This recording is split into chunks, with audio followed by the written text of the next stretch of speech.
we are going to move fairly swiftly through the program this evening, honoring the banks and financial institutions who have played key roles in having the city of St. Louis and its residents a shared opportunity for everyone in every community.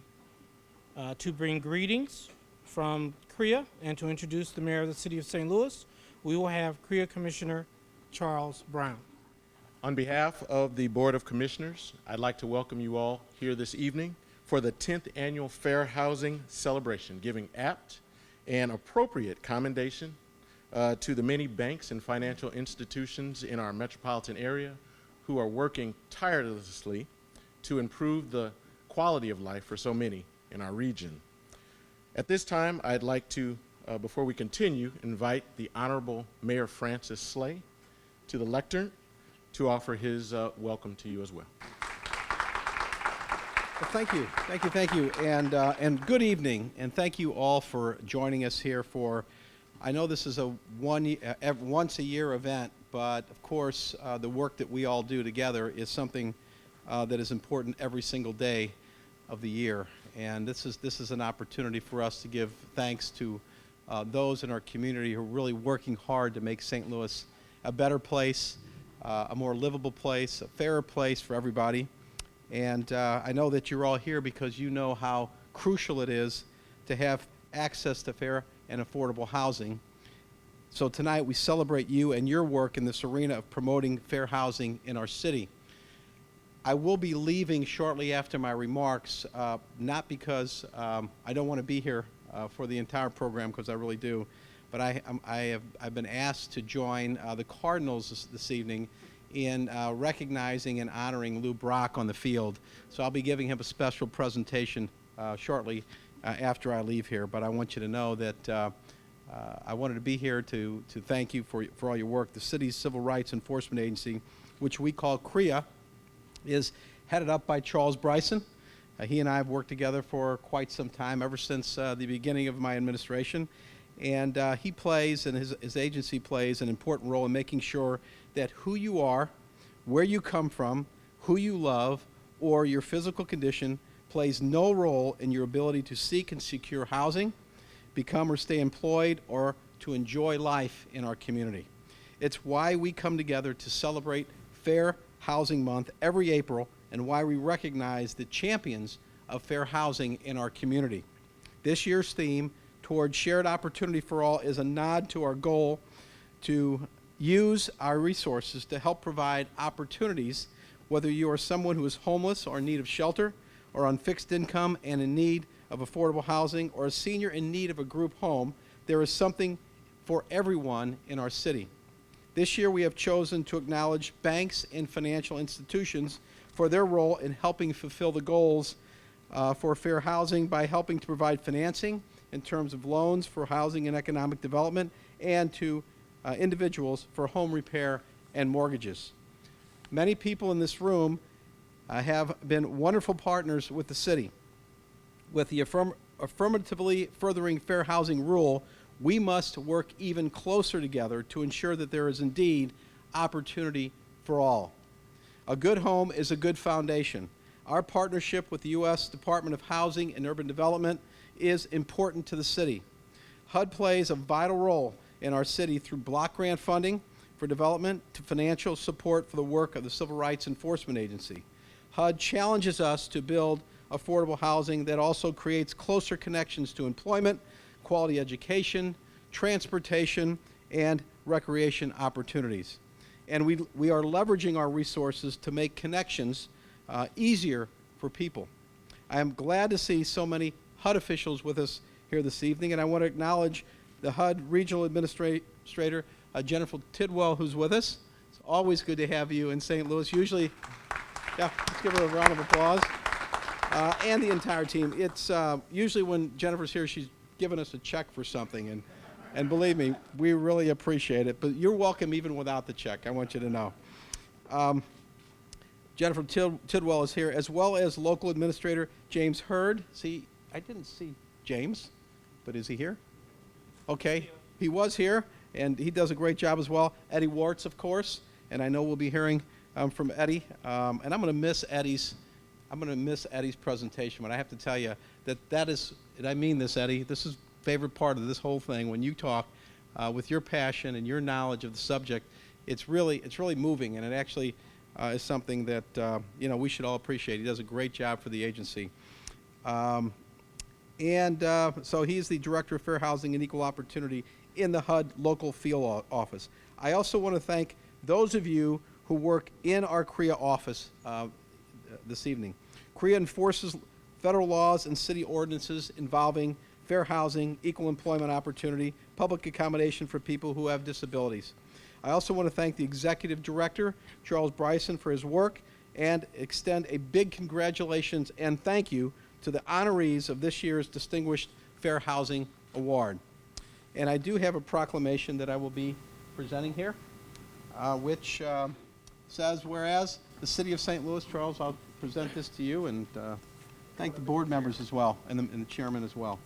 The City of St. Louis and the Civil Rights Enforcement Agency are proud to commemorate the 48th anniversary of the Fair Housing Act by honoring banks and financial institutions as part of the 10th Annual Fair Housing Month kickoff celebration towards a shared opportunity for all. And whereas the Fair Housing Act, which prohibits discrimination in the sale or rental of housing and housing-related transactions where such action is based on race, color, national origin, or religion, was signed into law April 11, 1968 by President Lyndon B. Johnson. And whereas the Housing Community Development Act of 1974 amended the Fair Housing Act to include prohibition against discrimination based on sex, and was amended on March 13, 1989 to include persons with handicapping conditions as well as familial status. And whereas the City of St. Louis and CREA proudly welcome featured speaker Cynthia E. Jordan of the U.S. Bank and extend congratulations to SLEH-CRA, Carrollton Bank,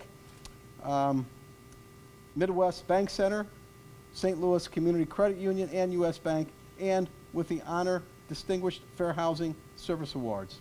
Now, therefore, I, Francis G. Slay, Mayor of the City of St. Louis, do hereby proclaim the month of April 2016 as Fair Housing Month in the City of St. Louis. So thank you all for all you do to make our city a better place. And we know that we still have a lot of work to do. So great. Thank you so much. Again, good evening. Welcome to the 20th Annual CREA Fair Housing Month celebration. In honor of the U.S. Department of Housing and Development theme, we are dedicating this night to those who provide the resources to move the City of St. Louis toward a shared opportunity for all.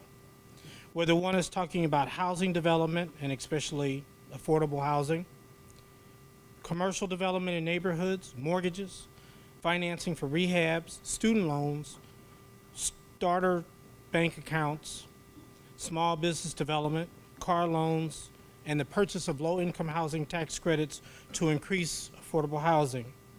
You, the men and women in this room, and the institutions you represent are the crucial resource to creation of opportunity for all. Before I go any further, there is something that I would like to do. I want to honor someone who was a family friend and a friend to all of us. We all know the passing recently of John Shivers. He was a friend of my dad's for a number of years, as well as the family. John was smart. John was hardworking. He was generous with his time and his knowledge. He was someone who mentored many, including probably some folks in this room. The banking industry is one where relationships matter much. John knew and understood that, and he developed many relationships, not just for him, but for others. He is, I am sure, already missed around many of the tables in this city and region, and he was gone far too soon. Please, let's have a moment of silence for John. Thank you. Bringing greetings from the U.S. Department of Urban Development, Fair Housing and Equal Employment Opportunity Director, Mr. Eddie Warts. Eddie. Good evening. How's everybody doing? Can you hear me?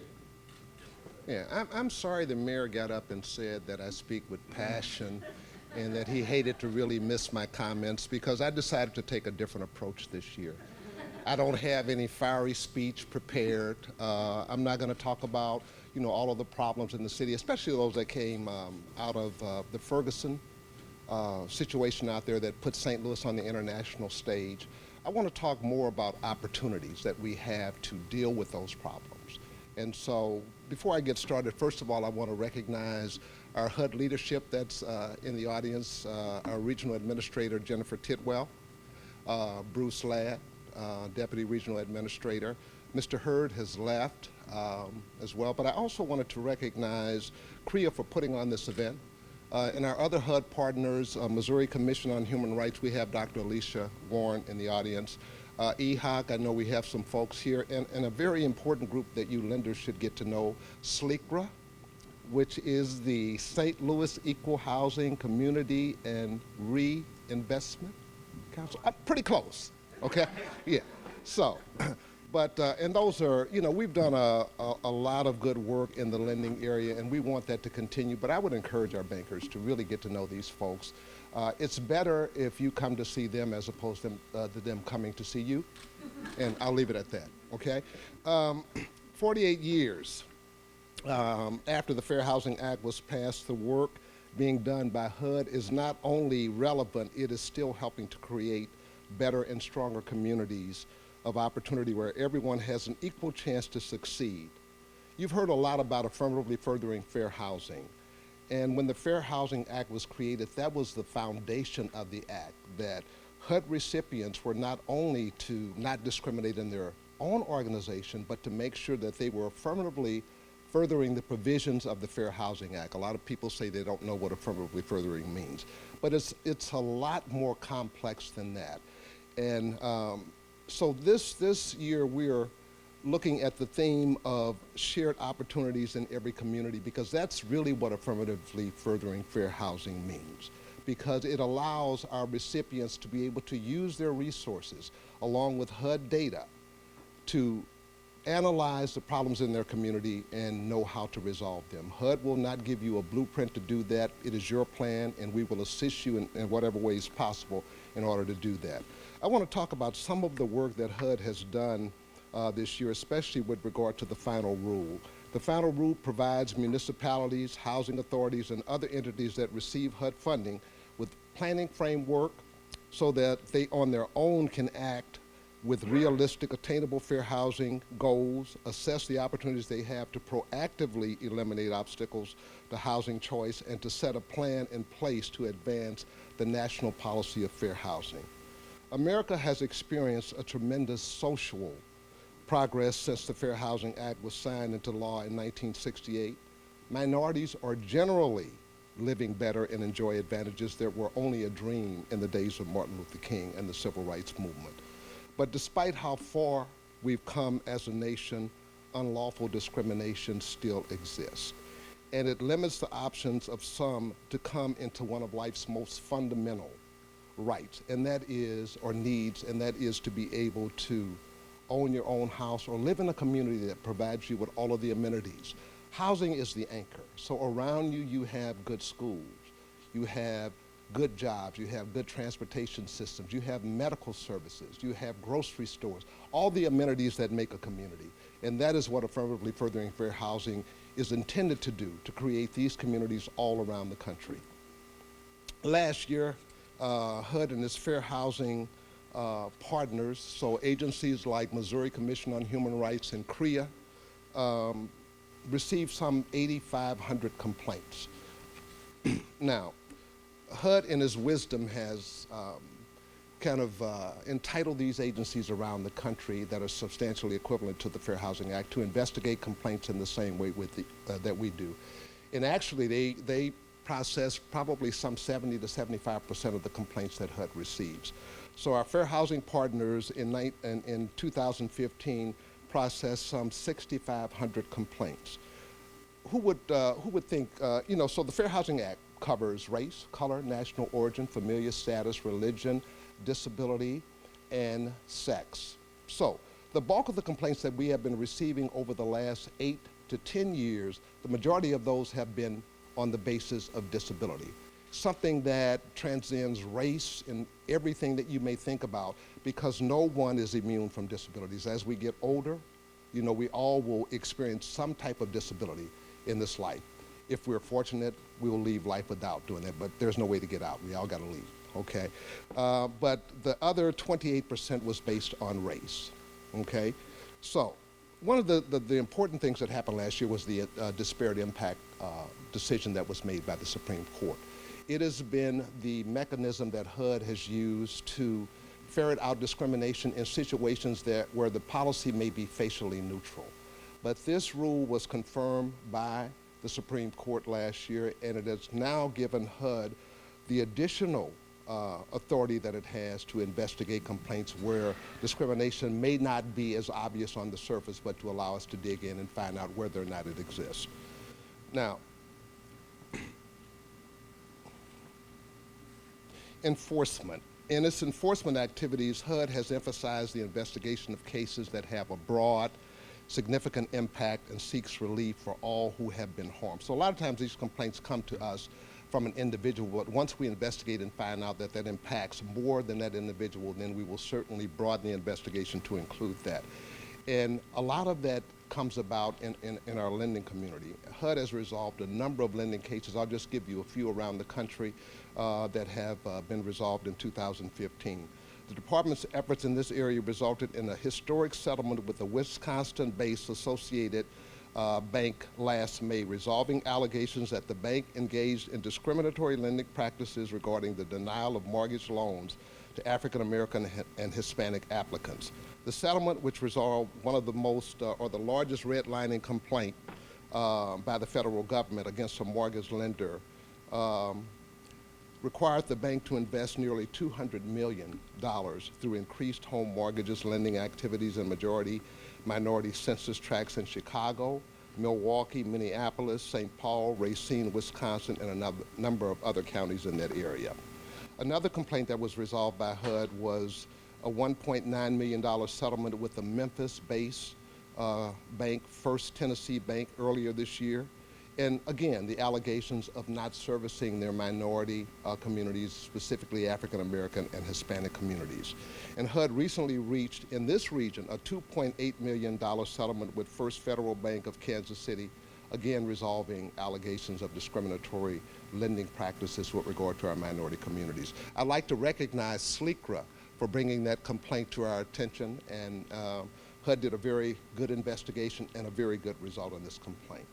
What I would encourage our lenders to do, as I said, is to really look at your practices. Make sure that you are serving, your area with regard to, your lending practice, the locations of your banks. We have had a number of cases here. We just settled a case last year with Midland States Bank, and a really good settlement that will also bring 3 banks to majority minority census tracts, 2 in St. Louis, I believe, and 1 on the east side. And so this kind of work helps our communities to grow, because a community cannot grow without the financial services that helps a person to buy that first home. And we say that buying a home is the first step in the wealth building process. We know the discrepancy between income and wealth in this country. And so if you look at it from that standpoint, whites having some 13 times the wealth of African American communities and the history of how that came about. So what Affirmatively Furthering Fair Housing says is that we know that historic problems exist in this community. So we just can't let them sit there without addressing them. So we understand that, they may not have been created by the folks who are in our current positions, but we have the opportunity to resolve these type of issues. And I encourage you to work with your local fair housing agencies, to work with HUD, and we will work with you side by side to address these issues in St. Louis. I think one of the things that really is, St. Louis is kind of a crucible. And I think if you look at it, we have so many opportunities to deal with the disparities that exist in this community. So I encourage you to work along with us, our fair housing partners, to resolve these issues. Thank you very much. Let me introduce this evening's guest speaker, who I will strongly suggest that is a good friend, is a knowledgeable individual, is someone who you can count on in a pinch. Cynthia Jordan is our guest speaker, or Cynthia E. Jordan, I should say, is a guest speaker. Much of her background, I believe, is in the program. Let me quickly add that she has been both a friend and a critic of both the banking industry and the community as a whole.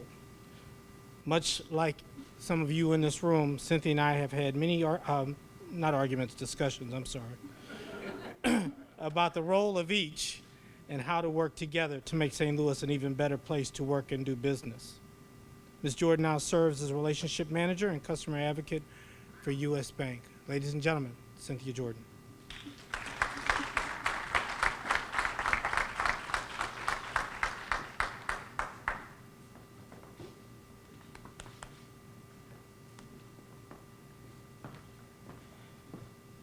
Good evening. I won't be before you long. My hope is that something is said this evening that resonates with not only individuals, but certainly all of us here in this region. We have an opportunity like no other to shape what we will, the type of St. Louis we should be. The eyes of the future are looking back at us, praying for us to see beyond our own time. Relevant advice, yet a progressive reminder from author Terry Tempest Williams that all of us as leaders bear collective responsibility to step up and pass forward a better region to those behind us. We all are accountable to what happens to the future of the great city of St. Louis, which anchors the region. As a result, we find ourselves at a defining moment that challenges us to see beyond today. Congratulations to all of this evening's awardees for keeping the future of our region and its crown jewel, the city of St. Louis, before you. I extend a special congratulations to my employer, U.S. Bank, and our community development arm, and our CREA lead, Kathy Siddons, where the power of possible is realized every day in the communities we serve. I would like to thank the Honorable Francis G. Slay, Mayor of this great city, Charles Bryson, a good friend and Executive Director of CREA, his staff, as well as the commissioners, for inviting me to be part of their Fair Housing 10th anniversary kickoff. Elaborating on HUD's theme of shared opportunity in every community compels me to begin with housing. However, I'm cognizant that greater expansion of access to financial services remains a top priority. In fact, let me congratulate Mayor Slay and Treasurer Tashara Jones on their hard work to have the City of St. Louis join the Cities for Financial Empowerment Coalition.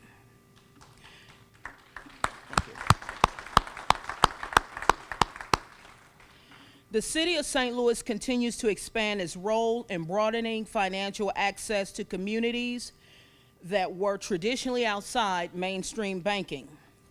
Most of you have had a role in those successes, and so you should give yourselves a hand.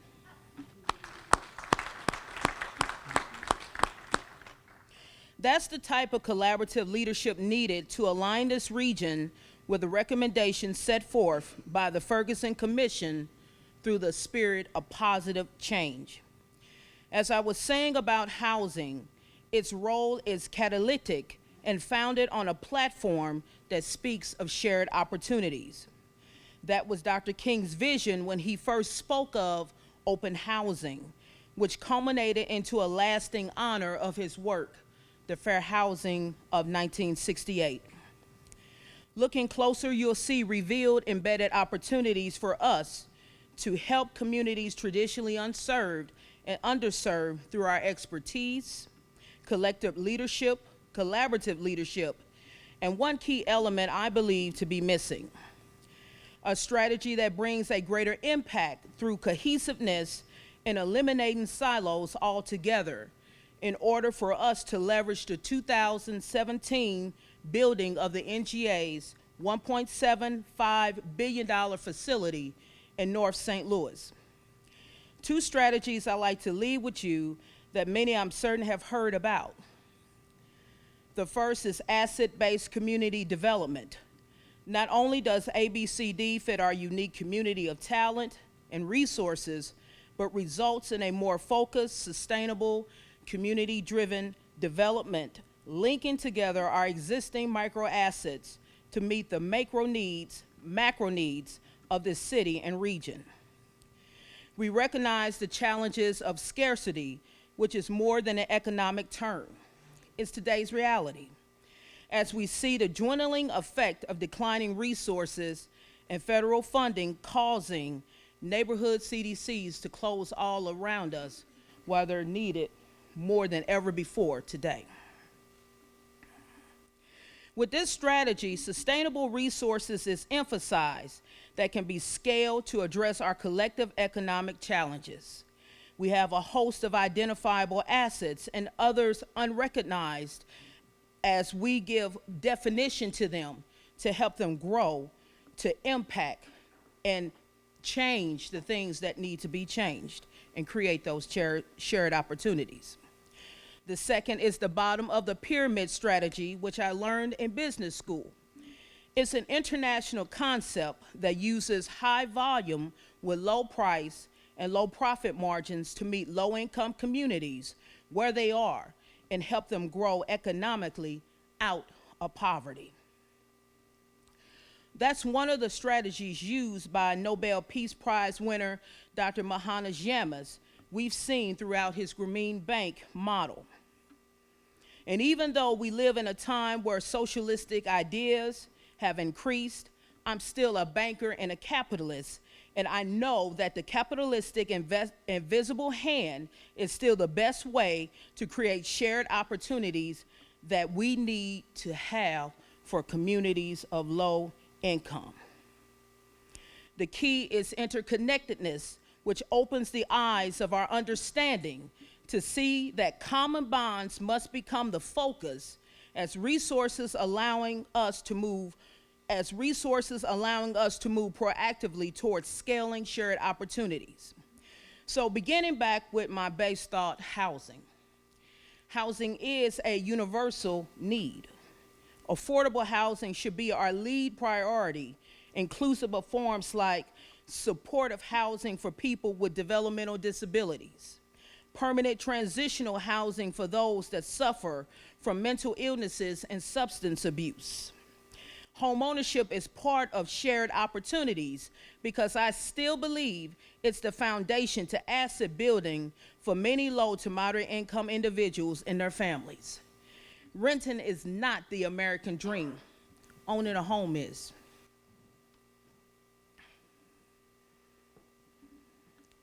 Shared opportunities must be second chance opportunities for those impacted by foreclosures and job losses, where they can re-experience the chance of homeownership again. Eviction is becoming all too prevalent in our society, increasing homelessness.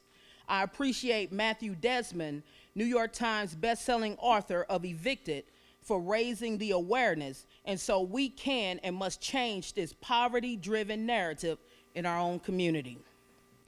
Homeownership is a key societal anchor, like Ed said. It's just like the church and school that reduces crime and opens the door to new small business opportunities and other characteristics of a healthy community. We can do the same in the small business arena by expanding our definition of lending, which includes microlending, SBA, crowdfunding, peer-to-peer lending, and banks funding intermediaries like CDFIs and CDCs who can lend to businesses that fall outside of traditional banking guidelines. We must face our reality in order to put thriving solutions in place as I move toward closing. All of our awardees have done just that. Carrollton Bank, and I see Tom and Suzanne Hough here, in their groundbreaking partnership with St. Louis Community Credit Union, Patrick Adams. They created shared opportunities through home ownership, financial literacy centers for underserved communities. Midwest Bank Center, in their partnership with Beyond Housing, created shared opportunities for a once dying Pagedale into an oasis of economic opportunity and stability that resonates as a model for other minority municipalities. NBC's recent partnership with Friendly Temple Missionary Baptist Church increases new shared opportunities of hope in the 22nd Ward. Congratulations, Alex. The work of CREA and its member organizations have shown financial institutions new markets of customers, employees, and even shareholders that now serve as conduits to bring untouched segments of the community into mainstream banking so they can realize more inclusive shared opportunities. Lastly, U.S. Bank's incredible ability to create scale shared opportunities through its use of low-income housing, new market, historic, and renewable energy tax credits, and to transform communities budding with newfound life in housing, businesses, jobs, resulting in economic growth, are all examples of identifiable assets. And so at this defining moment, we must expand and scale this work through deeper collaborative efforts, bold leadership, and rise above our fragmenting past that has held us back for so long. This is our defining moment to show what we do best here in St. Louis, and that's leading by example through solidarity. That same solidarity that delivered local control of the police department back to the city of St. Louis. That solidarity that won the NGA over 3 other sites, including one that houses Scott Air Force Base. And that same solidarity that says we are capable of shaping the future city of St. Louis. We want to pass forward to those behind us, because this generation of leaders didn't allow our challenges to define us, but rather we defined them. Thank you.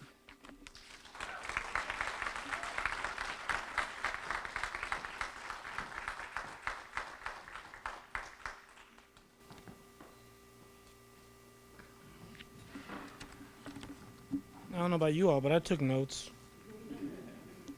One more time.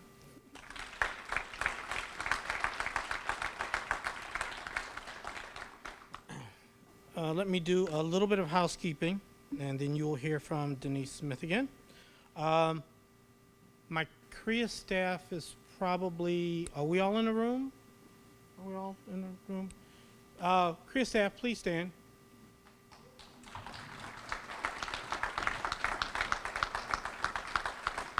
They do an incredible job every single day. My commissioners, please stand, be recognized.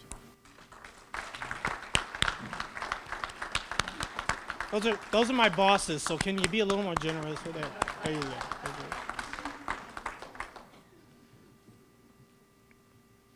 I also want to make note that Treasurer Tashara Jones was here earlier, as well as another commissioner, and the 16th Ward Alderwoman Donna Barringen was here. So before I do the awards, which are coming up next, I will introduce one more time Denise Smith. Oh, I'm sorry, one more person as Denise comes up. John Skates. John, would you stand? John is community liaison with Senator Blunt. Thank you. Denise.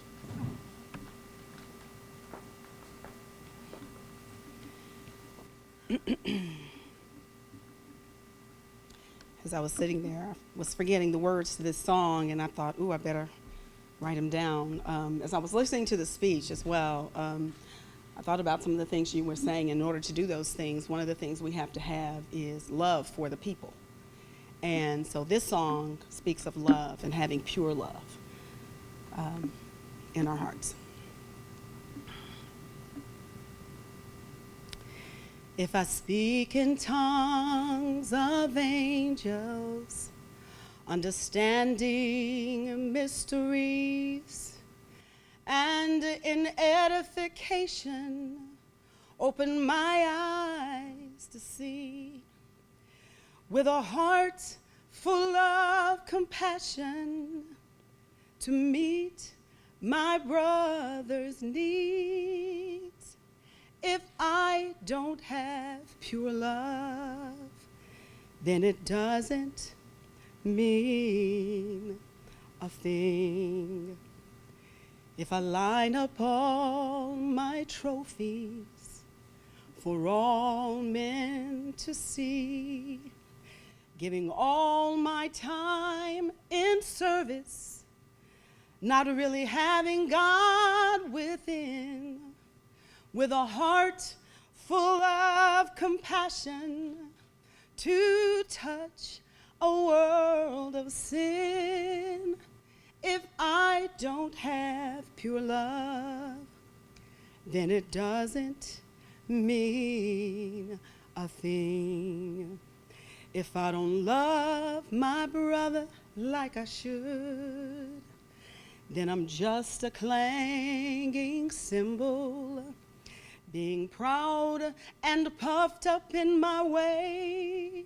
I won't see the master face to face.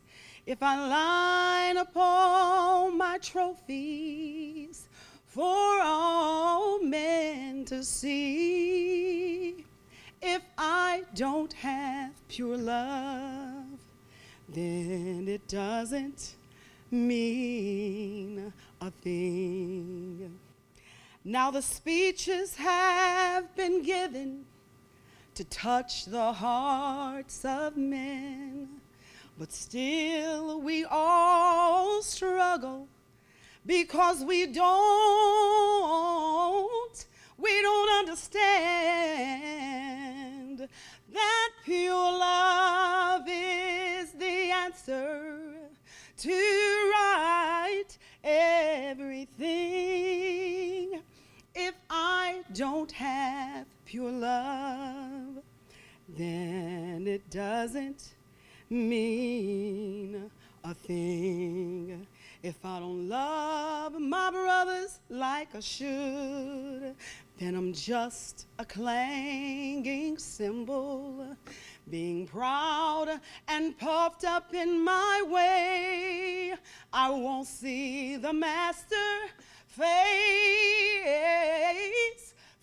to face. If I line up all my trophies for all men to see, if I don't have pure love, if you don't have pure love, if we don't have pure love, then it doesn't, no, it doesn't mean a thing. Thank you.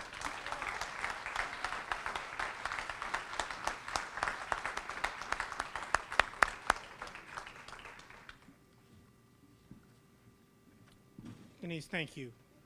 Thank you so very much. Carrollton Bank, my thoughts.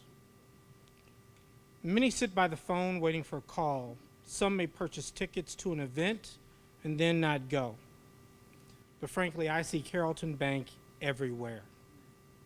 They go to neighborhood meetings, they go to ward meetings, they go to planning meetings, and they dig for information.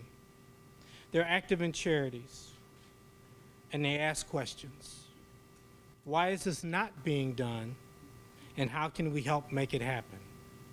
That's what I like to see in a bank, financial institution in our city and region. They are a bank on the cusp of doing great things in our city and region, and their assistance in putting a bank, you just don't know, and the mayor mentioned it, how important this is. Putting a bank back at Union and Natural Bridge is to be commended. There's a hole, there's a gaping hole in our financial systems that they help fill. I certainly look forward to working with Carrollton Bank in the future as we, together, create shared opportunities in every community. Will Carrollton Bank come up and take the 2016 CREA Fair Housing Award?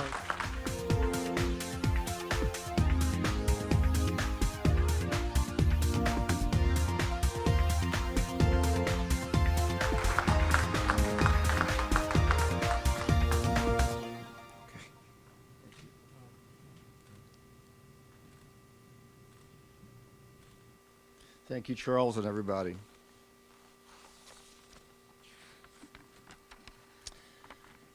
And on behalf of our Carrollton Bank team, my team members over here, I'm very honored to accept this Distinguished Fair Housing Service Award from the St. Louis Civil Rights Enforcement Agency.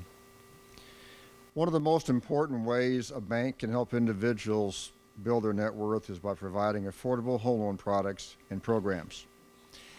In 2012, Carrollton Bank began a partnership with St. Louis Community Credit Union, which created several new initiatives to benefit the community.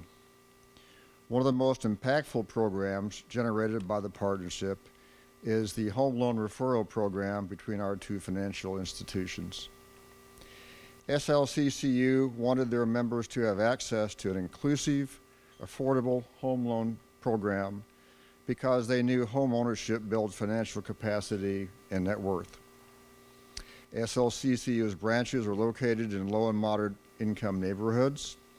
That's the market that SLCCU exists to serve. Many of their members never thought they would or could obtain home loans. However, through our partnership, SLCCU has referred several hundred of their members to Carrollton Bank for home loans. Often the process begins with a financial education class, then a credit builder loan to raise a credit score, multiple conversations, and coaching throughout the application process. And it often takes 6 months or a year to get the person where he or she needs to be, which then culminates in the loan closing and the photo of the homeowners proudly holding the key to their new home.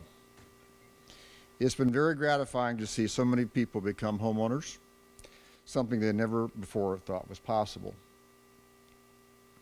With the opening of SLCCU's new Gateway branch on the former site of the historic Gateway National Bank, we look forward to working with their members on achieving the dream of homeownership. Again, thank you very much for recognizing our affordable home loan program. We're proud to be part of the necessary effort to make affordable homeownership more available in St. Louis. Thank you. The St. Louis Equal Housing and Community Reinvestment Alliance. And I say that because I refuse to say the acronym. It is imperative that on a regular basis, an entity monitors the activities of the banks and financial institutions around them to ensure they are operating within both the letter and the spirit of federal banking rules and regulations. As important as this work is to the overall well-being of its citizenry and communities they live in, many cities neither have the time nor the staff to do it. This is where, both in the city and in the region, the St. Louis Equal Housing and Community Reinvestment Alliance comes in. Their work has shown where banks and financial institutions have provided limited to no resources to the community. Their partnerships and agreements with various institutions have resulted in greater access to the full range of financial instruments, especially for those who lived in underserved areas. It is for their diligent efforts to level the financial playing field and to help many toward a shared opportunity for all that they are given CREA Directors Fair Housing Award. Jackie Hutchinson is accepting.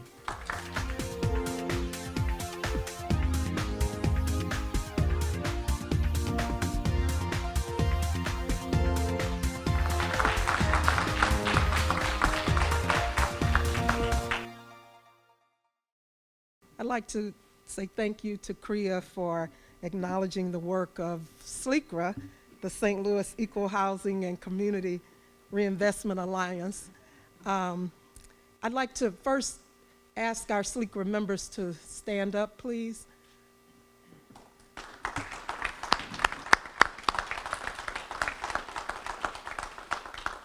Thank you. So we are an alliance of nonprofits and community partners who are working to increase investment in low-income and low and moderate income communities regardless of race, and minority communities regardless of income. And so what does that mean? When we started in 2009, there was a study done that showed that in communities around the countries where there was an active coalition working on CRA activity, that the investment in those communities was greater. And so we decided that we would form a coalition here in St. Louis and exercise our rights to be involved in CRA activity through writing and submitting comment letters. And so we take the opportunity when banks are up for their regular review, or when they are wanting to merge or sell a bank, to take a look at the publicly available data. But the publicly available data doesn't tell us everything. And so we call on the banks to meet with them to give us a broader picture of what they're doing in the community. From there, we formulate a community, we attempt to formulate a community benefits plan if we see that there is room for improvement. And I think every financial institution that we've met with, there was room for improvement. We see this as a collaborative process. Whether we come to you or you come to us, it's the same collaboration that we're looking for. So we're looking to sit down and figure out how we can create economic opportunity for everyone in our community. Low and moderate income people deserve the same economic opportunity as those who are of higher income. So we try to craft benefits plans that allow us to help you as a financial institution to meet those needs of the low and moderate and minority communities. We hope that through this process, we're also holding our regulators accountable. So when we submit a letter, we hope that all of that information will be taken into account in the review that they're doing. So if you're doing a great job in the community and you're doing some things right, we're going to say that in our letter. If the numbers show that your loans to low and moderate income folk are very low, we're also going to say that in the letter. We hope that through this collaborative work that we're doing, that it will help build this community where everyone can meet the dream of being a homeowner, of homeownership, or of having a bank account at a financial institution.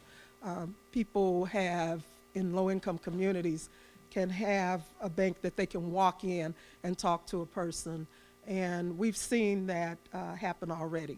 So I'm not going to go through all of the great things that have happened since 2009 when we started doing this work, but if you look on page 10, you'll see that this has been a great partnership in the community. We have had much, we've seen much success. We have a long way to go, but we continue to work with financial institutions. We know that we will have economic opportunity for all in our community. And thank you.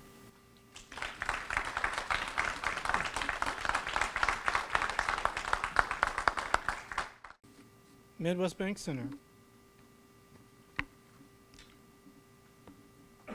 It's easy for a bank to send people out on their own time to work in the community. Chalk it up somewhere to community service, much like brownie points. But you can sense when both the person and the bank have a passion for something. It's in the language that they use, how they flatly say, yes, we can do this, or yes, we will do that. It's a difference.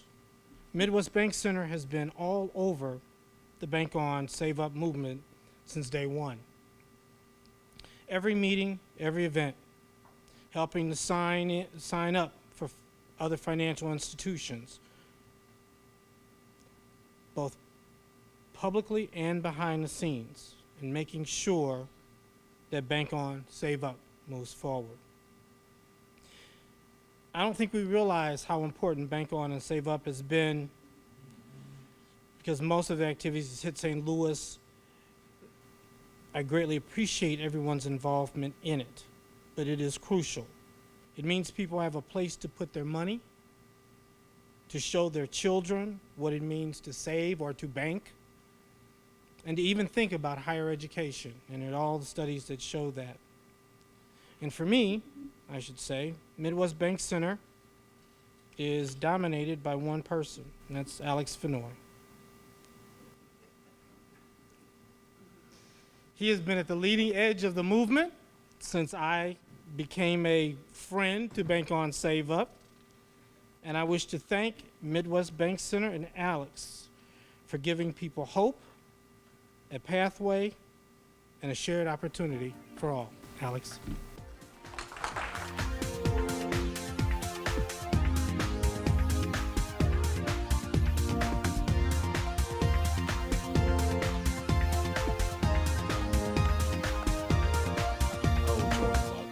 $50 for those comments. Is there a check somewhere? I got cash. Did he say Cash. Good evening. Good evening. Good evening. Thank you all so much. Thank you to Charles Bryson and to CREA and the Honorable Mayor Slay. And this is truly humbling and an honor. So first off, I want to thank my chairman, James Watson, for allowing me to come today. Today is our legal board meeting. It's the only reason he wouldn't be here. He's probably wrapping that meeting up and then doing his best to get here. Congratulations also to fantastic partners in the community such as Carrollton Bank, St. Louis Community Credit Union, U.S. Bank, and our friends at CREA. Congratulations to you tonight. Seriously. I accept this distinguished Fair Housing Award on behalf of our Board of Directors, James A. Watson, and all of the Midwest Bank Center family, not just me. It takes more than just me. Every day at Midwest, we try to revitalize, stabilize, and improve the communities that we serve in. So how can you do such an enormous task being a locally owned, privately held community bank of today, 270 people? That'd be daunting, right? Daunting task. So one of the major things that we look at as a financial institution every single day is how can we partner and where can we partner to where we can make ourselves bigger. So that's really the secret. It's collaboration. And I'm not ashamed to tell you, it's a lot of things that we're doing where I looked at great folks like Carrollton's partnership with St. Louis Community Credit Union. Without the success that they had there, I doubt if we would be partnering with Prosperity Connection in one of our key locations in Pagedale. So thank you for showing us the way with that. I'll tell you another example that we looked at Midwest Bank Center that we're not ashamed to say, the American Home Dream product at U.S. Bank.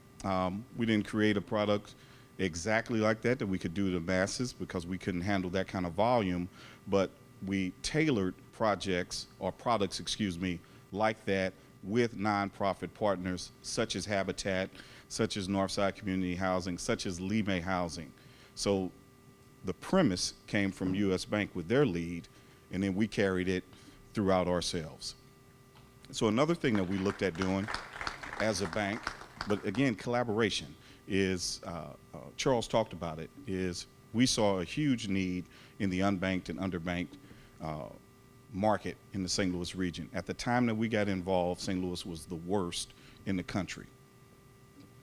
The worst in the country. At the same time that we were the worst with the most amount of unbanked and underbanked families in the area, we also had the second most number of financial institutions. That's almost impossible to kind of reconcile that, right? How can you have the second most number of financial institutions but have the most number of unbanked and underbanked families? It doesn't even make any sense. So we have put a lot of resources, a lot of our staff behind it because we believe it's critically important to how we can, our tagline, the shared is really close to this, the shared opportunity in every community. How can we rise together? So that was one of our major things. Another thing that we looked at is community and economic development is not the same thing as CRA. It's absolutely not. It's apparent. CRA, if you do community and economic development right, CRA will follow. So we separated that. The other thing I think is important that we and others do every day is see community and economic development has to be a part of every one of the major business lines within a financial institution. Retail, consumer lending, mortgage, small business, middle market, community development projects.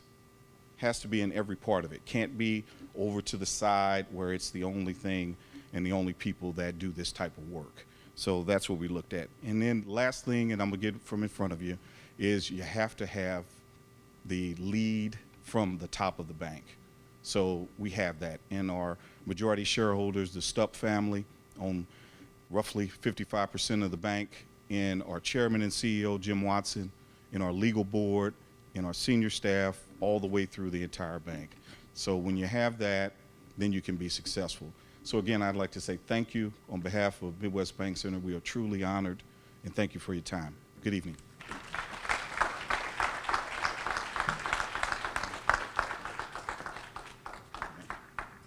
It was interesting that I got a couple phone calls and emails from some of the institutions today. Well, why did we get selected? They've told their story, haven't they? They told why they got selected for the things that they were doing in the community. Being a baseball town, I will talk about stepping up to the plate, and you all will be okay with that, I'm sure. Many banks and financial institutions say that they are and want to be part of the community. Yep, they go to community functions. But I can tell you, time after time, going to all these community functions, a lot of times I see St. Louis Community Credit Union. They are the ones out in the community doing great work. I also know that they have partnered with several nonprofits to offer banking services, as was said earlier. Something that's crucial in the development of people to get them from the current situation they're in to a marvelous future. And when Gateway Bank went under, as we've talked about earlier, Community Credit Union stepped up to the plate and partnered with a number of individuals, the city being one, but as you've heard, Carrollton Bank so well, partnered to have a full-service bank at Union and Natural Bridge, which actually has been so sorely needed. There are a wide variety of ways the St. Louis Community Credit Union has assisted us in our community, and I want to say thank you on behalf of the city for the work that they have done. And now they are going to be a recipient of our Fair Housing Award.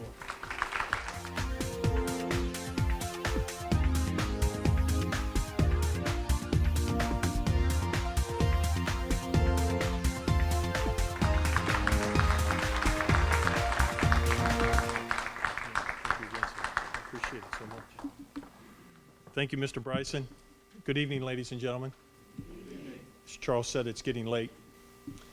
I'll be brief, as brief as I can be.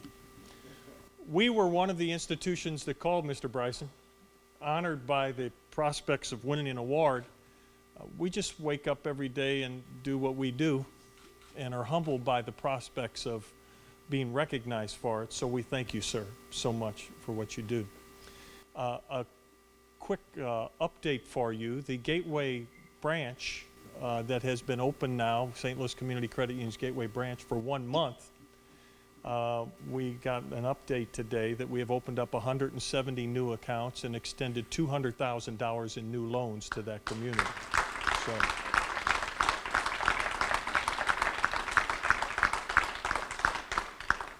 not a bad first month.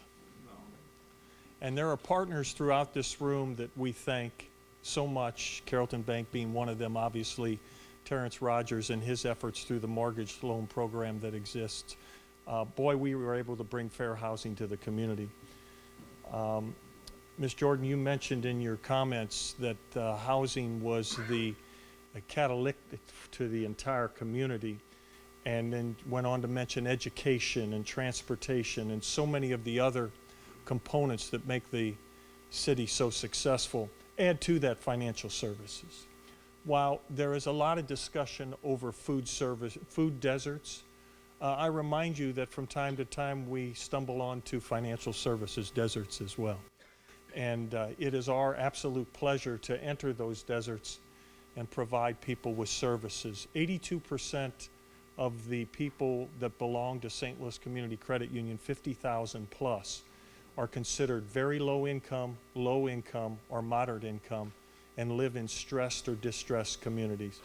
We are a community development financial institution that takes what we do very seriously, and the opportunity to be recognized for that hard work is wonderful. Our board of directors thanks you very much. Our staff who get up every day with a mission in mind to increase people's standard of living and better their lifestyle. That's the only reason we exist, and it is absolutely our pleasure to do our work, and we're humbled by it. Ms. Smith, I was moved by your song so much, and I was reminded of my personal mission statement and what motivates and becomes the principles of our institution overall. And that is Proverbs 19:17, that states, "One who is gracious to a poor man lends to the Lord, and he will repay him for his good deed." And when people ask us, why are we so successful at what we do? Hey, to climb the corporate ladder, one needs to get on their knees. Thank you very much, Mr. Bryson. Thank you, sir. Much appreciated.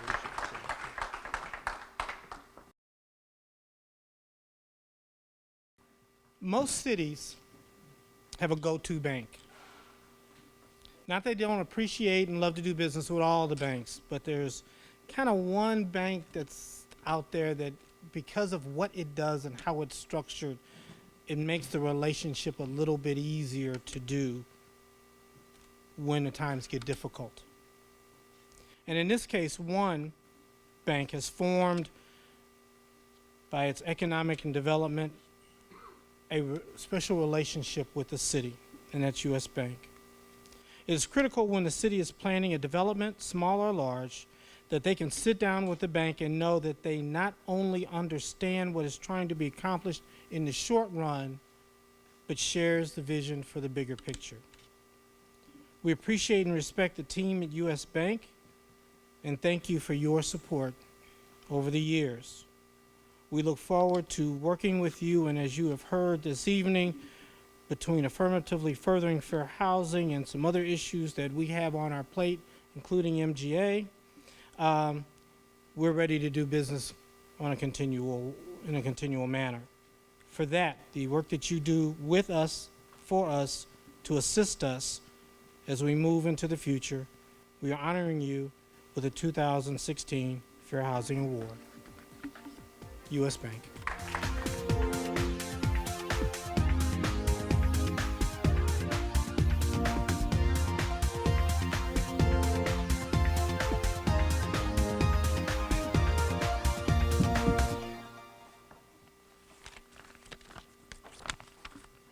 Thank you very much. I want to thank CREA. I want to thank the other awardees. I want to thank U.S. Bank and U.S. Bank Community Development Corporation.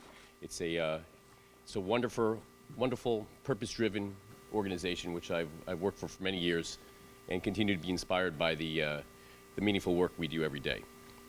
And Ms. Jordan, we work at the same place, and I've never met you before. I mean, I cannot figure this out. So we are going to go to lunch soon. Would you take me up on that offer? Because that was very inspiring words. Truly. I can't believe that. So, Mr. Bryson, I want to say, while thank you for the award, I don't actually view this as an award. I view this as an invitation, and I view this as a challenge. I view this as an invitation to make meaningful and thoughtful impacts in community development around our city. And I want to challenge us by thinking big, but acting small, because that's what it's really about. I sometimes stay up late at night thinking about income inequality. It's just the biggest issue. It is huge. It's not good for the wealthy. It's not good for the poor. It's not good for society. It can fracture a community. And it is a serious issue, and housing is one component of it. But there's so many other things that are part of income inequality, something that we are trying to rectify, but it is a very long and challenging process. The 19th century psychoanalyst Sigmund Freud said that there's two things that people want in life. Two things. They want love and they want work. Okay? And you get love by having a home, by having a place to go to, the work that we all do every day. You have education, early education for young children, families, supportive units. That's the love. And then after doing this job for many, many years, I don't even consider it a job anymore, consider it just part of my life. The work part is jobs. Jobs give purpose to people. No community can survive and thrive just by having nice homes there or having a good school there. I know that. I'm on charter school boards, I've started schools, I do housing, I do a bunch of things. But it is a organic ecosystem that we have to look at community development in that perspective. And that's the only way I believe it will actually change. So the challenge to you is when you go to sleep tonight or when you're driving to work, to look at it from an institutional level, from the organizations which we work with. What can we do better? But on an individual level, how do we think big institutionally, but act small for each of us, whether it be for the homeless, whether it be for teaching a child that doesn't have the opportunity, tutoring or mentoring somebody, whether it be working in a senior center where loneliness is one of the just toughest things in the world to deal with, and people are there and they need connections. So I challenge you both as for your institutions, and I challenge myself more importantly, but I challenge you as institutions as well as individuals. So thank you very much for this award, thank you very much for this invitation, thank you very much for this challenge.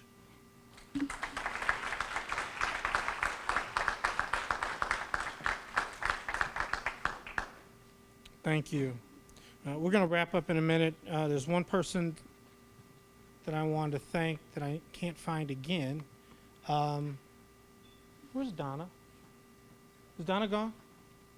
Donna Brooks. Could you give her a round of applause? She runs the City TV 10 and all of the stuff that we did here. Cynthia Jordan, can you join me on the podium for a second, please?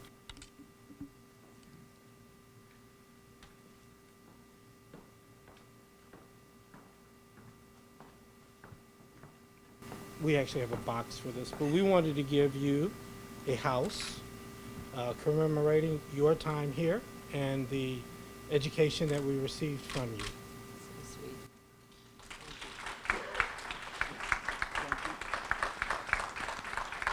Pictures.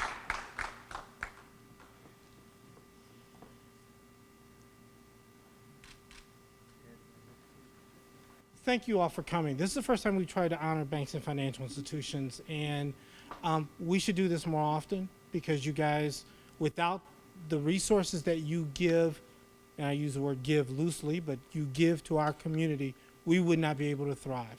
We would not be able to have a shared opportunity. There would be no opportunities. So thank you again for the work that you do each and every day to help us get from point A to hopefully in the future, point Z. Thank you all for this evening. The boxes for the awardees are over there, so less likely to drop it if it's in a larger package. And thank you once again. Much appreciated.